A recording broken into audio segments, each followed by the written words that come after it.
Social media ಏನು ಬೇಕಾದರೂ ಮಾಡಬಲ್ಲದು ಅಂಥದ್ದೇ ಒಂದು ಸ್ಟೋರಿ ಇದು.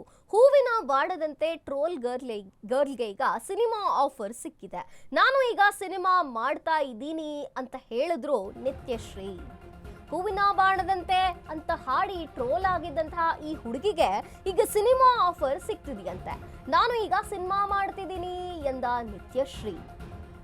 ಸಿನಿಮಾ ಮಾಡಕ್ ಮುಂದಾಗಿದ್ದಾರೆ. ಈಗ ಸಿನಿಮಾ ಮನೆಯಲ್ಲಿ ಎಲ್ಲರೂ ಸಪೋರ್ಟ್ ಮಾಡ್ತಾರೆ ಸಿನಿಮಾ ಮಾಡೋಕೆ.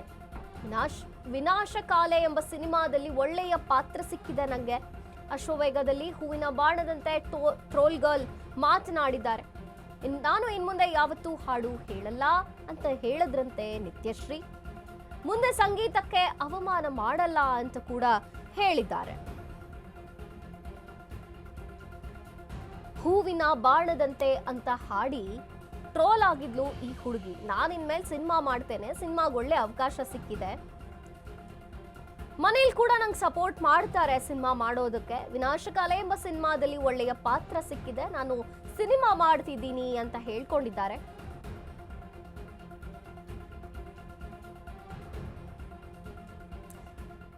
KR ನಿತ್ಯಶ್ರೀ ಅವರು ಇದೀಗ ಎಲ್ಲರ ಗಮನ ಸೆಳೆದಿದ್ರು ಒಂದು ಹಾಡಿನ ಮುಖಾಂತರ. ಇದೀಗ ಸಿನಿಮಾದ ಮುಖಾಂತರ ಮತ್ತೆ ನಮ್ಮನ್ನ ಎಲ್ಲ ಎಂಟರ್ಟೈನ್ ಮಾಡೋದಕ್ಕೆ ಬರ್ತಾ ಇದ್ದಾರೆ. ನನ್ನ ಜೊತೆಗಿದ್ದಾರೆ, ಬನ್ನಿ ಅವ್ರನ್ನ ಮಾತನಾಡಿಸುವಂತಹ ಪ್ರಯತ್ನ ಮಾಡ್ತೀನಿ. ಹಾಯ್ ಹಾಯ್, ಹೇಗಿದ್ದೀರಾ? ಚೆನ್ನಾಗಿದೆ. ಯಾಕೋ ಸ್ವಲ್ಪ ಬೇಜಾರಲ್ಲಿದ್ದೀರಾ ಅನ್ಸುತ್ತೆ. ಇಲ್ಲ, ಓಕೆ, ಈಗ ಹಾಡಿನ ಮುಖಾಂತರ ನೀವೀಗ ಆಲ್ರೆಡಿ ಇಡೀ ಕರ್ನಾಟಕ ಮನೆ ಮಾತಾಗಿದ್ರಿ. ಸೊ ಒಂದು ಪಾಸಿಟಿವ್ ಇತ್ತು, ಒಂದು ನೆಗೆಟಿವ್ ಕೂಡ ಇತ್ತು. ಸೊ ಈಗ ಸಿನಿಮಾದ ಮುಖಾಂತರ ಇಂಟ್ರೊಡ್ಯೂಸ್ ಆಗೋಕೆ ಬರ್ತಾ ಇದ್ದೀರಾ. ಸೊ ಇಷ್ಟು ಬೇಗ ಸಿನಿಮಾ ಏನ್ ಅನ್ನಿಸ್ತಾ ಇದೆ? ಒಂದು ಹಾಡು ಇಷ್ಟು ದೊಡ್ಡ ಬೆಳವಣಿಗೆಯನ್ನ ತಂದುಕೊಡ್ತಾ ಅಂತ ನಿತ್ಯಶ್ರೀ? ಅದೆಲ್ಲ ಟ್ರೋಲರ್ಸ್ಗಳು ಕೊಟ್ಟ ಭಿಕ್ಷೆ ತರ ನನಗೆ. ಓ ಮೈ ಗಾಡ್. ಓಕೆ, ತುಂಬಾ ಖುಷಿ ಆಗುತ್ತೆ. ಲೈಕ್ ಅವರಿಂದನೇ ಇದೆಲ್ಲ ಸಾಧ್ಯ. ನಾನು ಇಲ್ಲಿಗೆ ಬರೋ ಕಾರಣನು ಟ್ರೋಲರ್ಸ್ ಮತ್ತೆ ನನ್ನ ವೈರಲ್ ಮಾಡಿದ ವಿಶ್ವ ಸರ್ ಅಂತ. ಇನ್ನು ವಿನಾಶಕಾಲೆ ಸಿನಿಮಾ ಹೇಗ್ ಬಂತು ನಿಮ್ಮ ಬಳಿ? ಸೊ ನಿಮ್ಮ ಪಾತ್ರದ ಬಗ್ಗೆ ಹೇಳೋದಾದ್ರೆ, ಇವತ್ತು ತಾನೇ ಮುಹೂರ್ತ ಆಗಿದೆ. ಸೊ ಈ ಕತೆ ಹೇಗ್ ಬಂತು? ನೀವ್ ಯಾಕೆ ಒಪ್ಕೊಂಡ್ರಿ ಸಿನಿಮಾ ಮಾಡ್ಬೇಕು ಅನ್ನುವಂತಹ ಆಲೋಚನೆ ಹೇಗ್ ಬಂತು? ಚೇತನ್ ಪ್ರಿನ್ಸ್ ಅಂತ ಕಾಸ್ಟಿಂಗ್ ಅವ್ರು ರೆಫರ್ ಮಾಡಿದ್ದ ಮೂವಿನ. ಸ್ಟೋರೀಸ್ ಎಲ್ಲ ಚೆನ್ನಾಗಿದೆ, ಅದಕ್ಕೋಸ್ಕರ ಒಪ್ಕೊಂಡಿದ್ದೀನಿ. ನಿಮ್ಮ ಪಾತ್ರದ ಬಗ್ಗೆ ಹೇಳೋದಾದ್ರೆ ನಿತ್ಯಶ್ರೀ, ಏನು ಪಾತ್ರದ ಹೆಸರೇನು, ಏನ್ ರೋಲ್ ಪ್ಲೇ ಮಾಡ್ತಾ ಇದ್ದೀರಾ?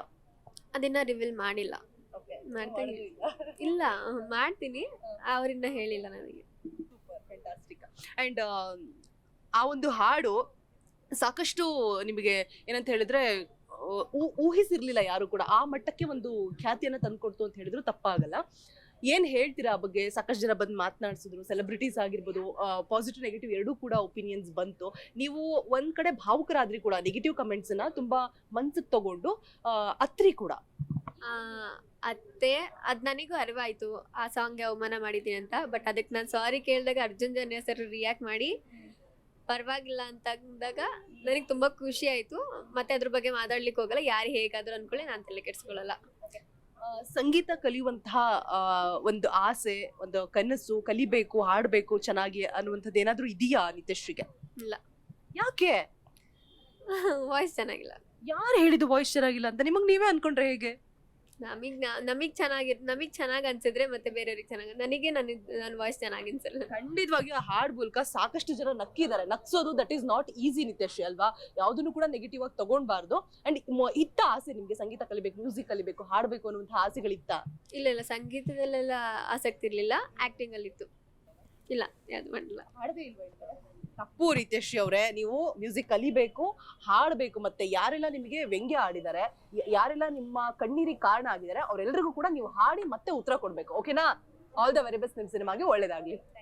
ಸೊ ಇದಿಷ್ಟು ನಿತ್ಯಶ್ರೀ ಅವರ ಮಾತಾಗಿತ್ತು ಅಂತ ಹೇಳ್ತಾ, ಪಾಪ ತುಂಬಾ ಬೇಜಾರಾಗಿದ್ದಾರೆ, ಭಾವುಕರಾಗಿದ್ರು ಕೂಡ. ನೋಡಿ, ಒಂದು ನೆಗೆಟಿವ್ ಕಮೆಂಟ್ ಅನ್ನುವಂಥದ್ದು ಒಬ್ಬರ ಮನಸ್ಥಿತಿನ ಎಲ್ಲಿವರೆಗೂ ತಂದು ನಿಲ್ಸತ್ತೆ ಅಂತ. ಅವ್ರು ನಾನು ಹಾಡೋದೇ ಇಲ್ಲ ಅಂತ ಹೇಳ್ತಿದ್ದಾರೆ. ದಯವಿಟ್ಟು ಯಾರೇ ಆಗ್ಲಿ ಒಂದು ಹೆಣ್ಣು ಮಕ್ಕಳಿಗೆ ಕಮೆಂಟ್ ಮಾಡುವಾಗ 100 ಸಲ ಯೋಚನೆ ಮಾಡಿ ಕಮೆಂಟ್ ಮಾಡಿ ಅಂತ ಹೇಳ್ತಾ, ಕ್ಯಾಮ್ರಾ ಪರ್ಸನ್ ನವಾಜ್ ಜೊತೆ ರೋಜಾ ಮನು ಪಾಟೀಲ್, ಅಶ್ವವೇಗ ನ್ಯೂಸ್, ಬೆಂಗಳೂರು.